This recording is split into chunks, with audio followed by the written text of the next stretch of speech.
ایک بزرگ تھے، وہ گلی سے گزر رہے تھے۔ ایک شرابی کو دیکھا کہ وہ گندی نالی پر پڑا تھا، نشے میں دھت، حالت غیر ہوئی ہے۔ انسانی ناطے اس پر ترس آیا، اس کو وہاں سے اٹھایا، اس کا منہ دھویا اور اس کے گھر چھوڑ آئے۔ خیرات ہوئی۔ سحری کے وقت، تہجد کے وقت وہ مسجد میں گئے، وہ بزرگ، جیسا ان کی عادت تھی، تو دیکھا کہ ان سے پہلے آج کوئی شخص تہجد کے مصلی پہ بیٹھا ہے اور نوافل ادا کر رہا ہے۔ بڑی حیرت ہوئی، دیکھا تو یہ وہی شخص تھا جس کو آج دوپہر کو گندی نالی سے اٹھا کر کے اس کا منہ دھو کر کے ان کے گھر چھوڑ کے آئے تھے۔ تو حیرت سے کہا، بار الہ، تیری قدرتوں کے رنگ، یہ آج ہی تو میں نے شراب خانے سے باہر گندی نالی پہ پڑا ہوا دیکھا۔ ہاتف سے آواز آئی، میرے بندے، تو نے اس کا منہ دھو دیا تھا، میں نے اس کا دل دھو دیا۔ تو جب کوئی شخص اپنا منہ دھوتا ہے، اپنے ہاتھ دھوتا ہے، تو اللہ اس کے گناہ دھو ڈالتا ہے۔ تو یہ نصف الایمان ہے، یہ آدھا ایمان ہے۔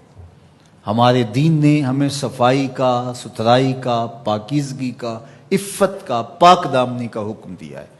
اگر آپ مجھ سے پوچھیں کہ اسلام کا دوسرا نام کیا ہے، تو میں کہوں گا اسلام کا دوسرا نام دین طہارت ہے۔ علماء نے لکھا کہ ایک طہارت معنوی ہوتی ہے، ایک طہارت حسی ہوتی ہے۔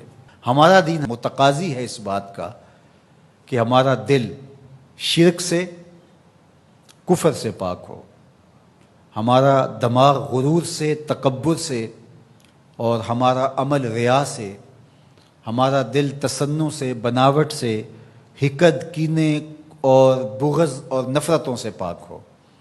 مانوی نجاست سے ہم اپنے آپ کو پاک کریں۔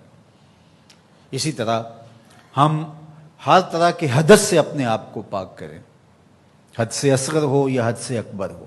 وضو سے رہیں، وضو پر وضو کرنا مستحب ہے اور یہ قربت الہی کا ذریعہ ہے، اور ہر وضو کے ساتھ مسواک کرنا مستحب ہے، اور اگر مسواک نہیں ہے تو آپ انگلی کے ساتھ اپنے دانتوں کو صاف کریں۔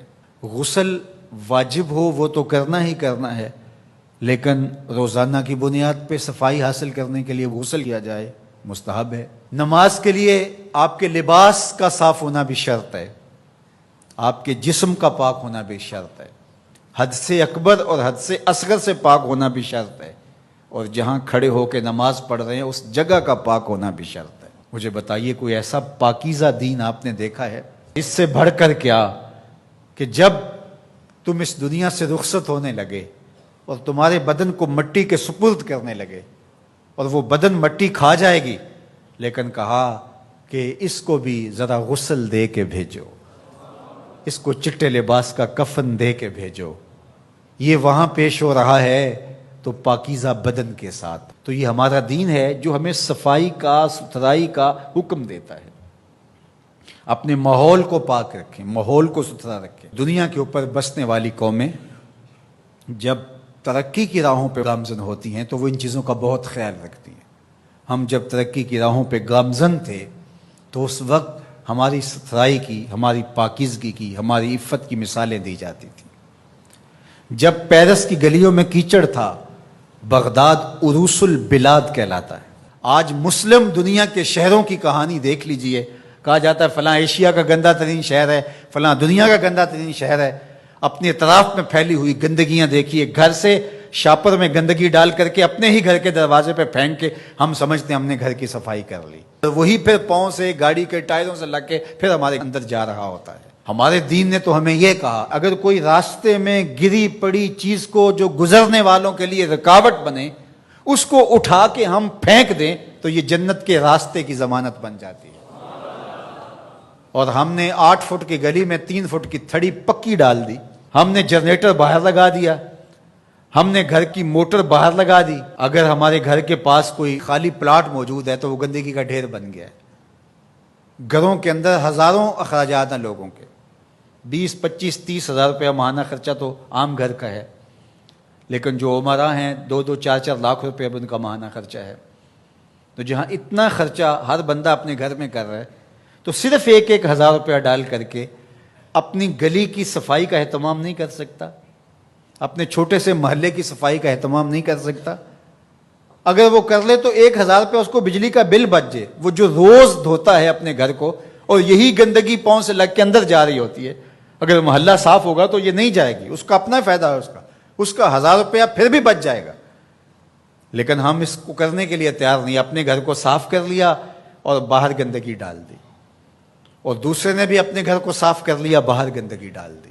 راستے کے اندر گاڑی کھڑی کر دینا، چلتے راہ کے اندر ریت مٹی پھینک دینا، اور پھر 2 دن اس کو اٹھانا ہی نہ. لوگ اذیت سے گزرتے، کوئی بات نہیں. کس طرح کا معاشرہ بن گیا ہوا ہے؟ کس طرح بندہ گوارا کرتا ہے کہ اس نے سڑک پہ موٹر سائیکل کھڑی کی ہوئی ہے اور پیچھے ٹریفک رکی ہوئی ہے، اور وہ مزے سے جو ہے وہ اندر سے کلفی لے رہا ہے، کوئی اور چیز لے رہا ہے، اور لوگ ہارن بجا رہے ہیں. وہ کہتا ہے بہ جو تنو آگے لگی ہے. وہ کہتے ہیں جی اس نے بھی تو روکا ہوا تھا، مجھے کیا ہے؟ عجیب کہانی ہے بھائی. کیا یہ ایک مسلمان کا طریقہ ہے؟ یہ تو ایک اچھے انسان کا طریقہ بھی نہیں ہے.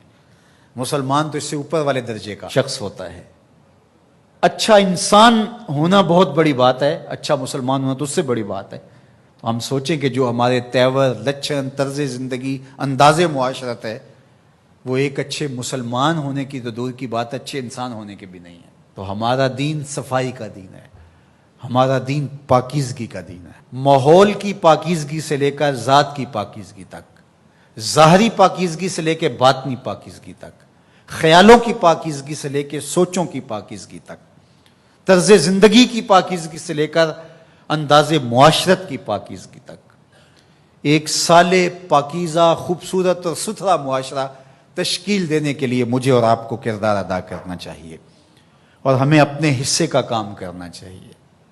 چیزوں میں ترتب ہو، خوبصورتی ہو، نظم ہو، اور کسی کے لیے قذر کا، تکلیف کا، نقصان کا، پریشانی کا سبب اور ذریعہ نہ بنے.